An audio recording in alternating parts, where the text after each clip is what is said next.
Aunque probablemente hay mariscales más famosos, Kesselring fue un brillante estratega y el único de los mariscales alemanes que actuó en todos los frentes principales. Su apelativo del sonriente le fue puesto ya en la propia época por su carácter afable, que en realidad ocultaba una inteligencia rápida y astuta. Esta es su trayectoria. Nacido en 1885 en Baviera, ingresó en el ejército en 1904 y participó en la Primera Guerra Mundial, tanto en el frente occidental como en el oriental. Terminó la misma como parte del Estado Mayor de un cuerpo de ejército, a pesar de no haber pasado nunca por una academia de oficiales.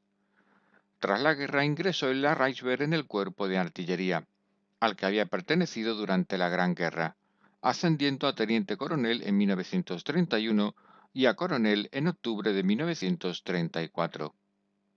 Sin embargo, exactamente un año antes, el 1 de octubre de 1933, ingresó en el Ministerio del Aire como jefe de la oficina administrativa, curiosamente a pesar de proceder del cuerpo de artillería. Como bien relata en sus memorias, aceptó este puesto sencillamente porque fue una orden. No obstante, en diciembre de 1934 abandonó oficialmente el ejército de tierra para continuar en la Luftwaffe y ayudar a su reconstrucción. En abril de 1936 fue ascendido a general de la Fuerza Aérea, dedicándose desde entonces a los planes de expansión de la Luftwaffe. En 1936, Kesselring se convirtió finalmente en jefe de Estado Mayor de la Fuerza Aérea y, por lo tanto, en la figura central para el restablecimiento de la nueva Luftwaffe, aunque manteniendo su cargo como jefe de la sección de administración.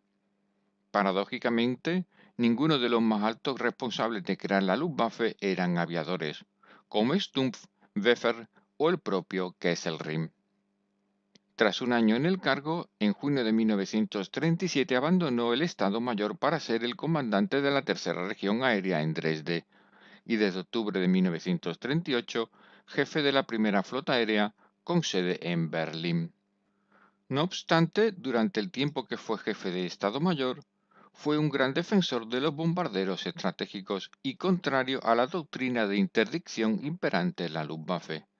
De hecho, Kesselring se opuso a la cancelación del proyecto de bombarderos de largo alcance en 1937, que finalmente dio lugar al Heinkel HE-177, aunque con mucho retraso. Cuando la invasión de Polonia en septiembre de 1939 se mantuvo al frente de la primera flota aérea, cuya misión principal era ofrecer apoyo aéreo a las operaciones terrestres en la zona occidental y norte del teatro de operaciones, y manteniendo a la Luftwaffe en constante acción sobre el adversario. Gracias al éxito de su flota aérea, fue condecorado con la Cruz de Caballero de la Cruz de Hierro el 30 de septiembre del mismo año, y en enero de 1940 se le concedió el mando de la Luftflotte 2 para la proyectada invasión de Francia durante la primavera siguiente. Kesselring fue uno de los que se opuso al plan de Göring de acabar el cerco de Dunkerque desde el aire, no solo por las fuertes pérdidas sufridas ya por la Luftwaffe, sino también porque consideraba este cometido impropio de la Fuerza Aérea. En cualquier caso, tras la rápida victoria sobre Francia, la Fuerza Aérea de Kesselring se posicionó para la Batalla de Inglaterra, al mismo tiempo que el 19 de julio de 1940 era ascendido a mariscal de campo junto a otros 11 generales alemanes. De nuevo, Kesselring se mostró escéptico respecto a las posibilidades de la Luftwaffe frente a la RAF, y durante la batalla mantuvo desavenencias con Hugo Sperle, comandante de la Luftflotte 3, sobre la táctica a seguir. Kesselring consideraba que no había suficientes cazas como para lograr la ansiada superioridad aérea. En efecto, como es bien sabido, la Luftwaffe no logró superioridad aérea que posibilitara la invasión de Inglaterra, por lo que Kesselring se preparó desde diciembre de 1940 para su siguiente misión, el ataque a la Unión Soviética. Para este cometido, la Luftflotte 2 fue trasladada al este en mayo de 1941 y se le encomendó la tarea principal, apoyando al Grupo de Ejércitos Centro, para lo que dispuso del mayor número de aviones de todas las flotas aéreas, con más de 1.200 aparatos. Además de la superioridad aérea, Kesselring tuvo como principal objetivo el apoyo táctico al progreso de las fuerzas blindadas. Para mejorar la cooperación con el ejército, incorporó a cada grupo blindado oficiales de la Luftwaffe para coordinar los ataques, obteniendo excelentes resultados hasta el otoño de 1941. Aunque las fuerzas de Kesselring fueron las más efectivas en esta fase, destruyendo unos 20.000 aviones soviéticos y más de 1.000 carros de combate, en noviembre de 1941, Kesselring fue nombrado comandante en jefe sur de la Wehrmacht y trasladado a Italia junto con la Flota 2 escalonadamente. La misión de Kesselring, que ahora dependía directamente del OKW, era apoyar el infructuoso intento de los italianos en el Mediterráneo, cuyo fracaso en Libia expuso el flanco sur del teatro de operaciones del Este. En primer lugar, el principal objetivo de Kesselring fue neutralizar Malta, cuyas fuerzas aéreas habían sido responsables de un 70% de hundimientos de buques italianos al norte de África. La ofensiva sobre la pequeña isla se inició formalmente el 20 de marzo de 1942. En este sentido, los ataques contra Malta lograron el objetivo principal, ya que para mayo de 1942 la isla estaba al borde de la inanición y las pérdidas de buques italianos se habían reducido hasta el 20% del total. En relación con esto, Kesselring planeó la Operación Hércules, destinada a la captura de Malta mediante una doble operación de desembarcos anfibios y de fuerzas aerotransportadas. Sin embargo, surgieron fuertes discrepancias con Rommel, que quería prioridad en su avance sobre Egipto, y la operación fue cancelada finalmente en noviembre de 1942. Aunque esta operación no se realizó, Kesselring apoyó decididamente a Rommel en su captura de Tobruk en junio de 1942, aportando aviones desde Grecia y Creta, motivo por el cual obtuvo la Cruz de Caballero con hojas de roble y espadas ese mismo mes. Los éxitos en África y la estima de Hitler le valió a Kesselring ser considerado en el otoño de 1942 como un serio sucesor de Keitel al frente del OKW. Sin embargo, se estimó que su presencia en el Mediterráneo era más importante, motivo por el que en octubre de 1942 fue nombrado comandante de todas las fuerzas en el Mediterráneo excepto del Afrika Korps. No obstante, los desembarcos aliados en el norte de África y la derrota de Rommel en el Alamein trasladaron a Kesselring el peso de las operaciones. Hábilmente movilizó contingentes en Túnez para evitar el colapso del frente, y aunque finalmente Túnez cayó en mayo de 1943, pudo ralentizar 6 meses el progreso aliado en África.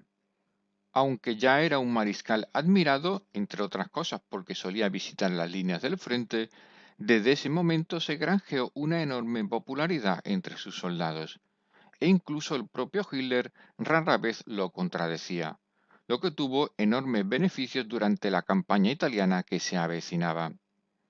En efecto, su visión estratégica y operacional se hizo patente de nuevo en Sicilia, logrando retrasar a los aliados un mes y además consiguiendo la hazaña de evacuar al grueso de las tropas alemanas por el estrecho de Messina, junto a más de 10.000 vehículos y 18.000 toneladas de suministros. No obstante, tras la caída de Mussolini y la salida de Italia de la guerra el 8 de septiembre de 1943, se produjo una crisis en el mando alemán. Rommel, que comandaba el grupo de ejércitos B en el norte de Italia, quería replegarse hasta el Valle del Po, mientras que Kesselring consideraba que podría retrasar el avance desde el sur de Italia. Como resultado de esta disputa entre Rommel y Kesselring, este llegó a dimitir, aunque la renuncia no fue aceptada finalmente por Hitler. La gran resistencia ofrecida por Kesselring tras el desembarco de Salerno acabaría dándole la razón, ya que el progreso aliado fue muy lento desde entonces. Un hecho poco conocido es el intento de asesinato de Kesselring por parte de los aliados el mismo 8 de septiembre de 1943, cuando 130 fortalezas volantes B-17 atacaron su cuartel general en Frascati, matando a 700 civiles. Kesselring nunca supo que ese ataque iba dirigido contra él gracias a los mensajes decodificados de Ultra. En cualquier caso, el 21 de noviembre de 1943, Kesselring recibió el mando del grupo de ejército C en Italia recientemente creado, con mando directo y completo de todas las fuerzas de tierra, mar y aire, algo inaudito hasta ese momento, en donde la separación entre armas había sido la habitual, dificultando obviamente cualquier tipo de colaboración. La habilidad de Kesselring para replegarse con pocas bajas y ralentizando con fuertes pérdidas el avance aliado desde Salerno permitió a los alemanes 3 meses para preparar las defensas en la línea Gustav, en especial en el sector de Montecassino. Efectivamente, las 4 batallas de Montecassino entre enero y mayo de 1944 provocaron una fuerte crisis en el mando aliado y la imposibilidad de tomar Roma antes de la Navidad de 1944. De hecho, Kesselring actuó con maestría movilizando sus reservas en 2 frentes distintos y sin caer en la trampa que le habían puesto los aliados. La trampa consistía en que tras el desembarco en Anzio en enero de 1944, los aliados estimaban que los alemanes se verían obligados a replegarse de Montecassino para evitar ser rodeados. Nada de eso ocurrió.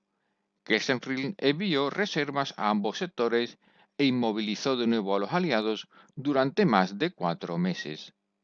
A pesar de la captura de Roma el 4 de junio de 1944, Kesselring volvió a replegar los dos ejércitos hacia el norte, la línea gótica, donde de nuevo, para desesperación de los aliados, logró ralentizar su avance durante meses. Tras reponerse de un ataque aéreo donde fue herido en octubre de 1944, Kesselring fue nombrado comandante en jefe del Grupo de Ejércitos Oeste en marzo de 1945, cuando las fuerzas aliadas en dirección al Ruhr eran ya imparables. Tras un caótico proceso de rendición a principios de mayo de 1945, finalmente Kesselring depuso las armas en Austria el 9 de mayo de 1945, siendo tratado con suma cortesía por el general americano Max Taylor, comandante de la 101 aerotransportada. En una famosa foto, que generó revuelo en Estados Unidos, se le ve de nuevo sonriente. Sometido a juicio en Italia en 1947 por crímenes de guerra, en especial por los fusilamientos de las fosas ardeatinas y la ejecución de partisanos, fue condenado a muerte. Sin embargo, sus antiguos enemigos, entre ellos Winston Churchill, Harold Alexander, comandante del Teatro del Mediterráneo, y Oliver Lees, comandante del Octavo Ejército en Italia, intercedieron por él. Fue liberado en 1952 ante las protestas del gobierno italiano. Tras escribir sus memorias publicadas en 1953, murió en 1960. Hasta ese momento había pertenecido a diversas asociaciones de veteranos. En definitiva, Kesselring, que nunca, por cierto, aprendió a volar, fue un general que se ganó incluso el respeto del propio Hitler, quien pocas veces interfirió en sus órdenes de retirada en Italia. Afable y astuto, de él dijo el mariscal Alexander: como su antiguo oponente en el campo de batalla, no tengo ninguna queja contra él.